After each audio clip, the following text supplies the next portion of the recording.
siya, guys. So cute.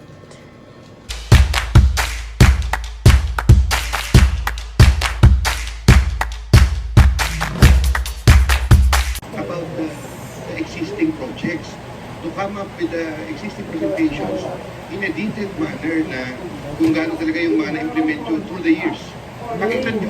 So guys, syempre, unang-una dyan, magle-layout ka ng designs mo. Tapos kung alam mong swak na siya sa gusto mong designs, ayun, tingnan mo nang mabuti kung meron pang mga mali para ma-edit mo. Tsaka pag goods na, ready to print mo na, go na yan. At kapag na-print mo na siya, gupitin mo muna bago mo siya lagyan ng laminating film. Kasi kapag diniretso mo siya sa laminating film at nilaminate mo na siya, may tendency na magbabubble siya at hindi siya malaminate ng maayos, ganon. Bahay ni Speaker, sa Aguado, Malacanang. Yes, Your Honor. So, punta ito kay Speaker. Yes, Your Honor. Thank you. Kay Yusik, wait.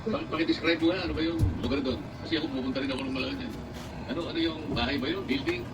Yung sa Aguado, Your Honor, is harap ng gate 4 ng Malacanang. Parang yung gate ng Malacanang.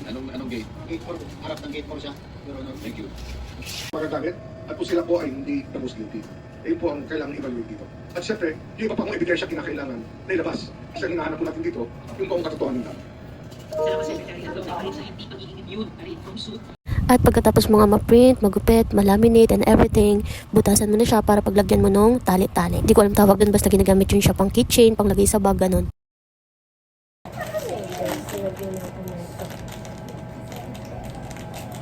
Yan, nakala ko nga dali lang gumawa niya ng hirap pala kasi ang dami mong kailangan gamitin.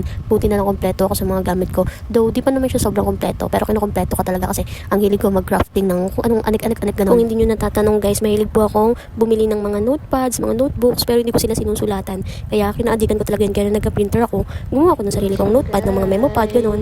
So cute. Ang dami, di ba?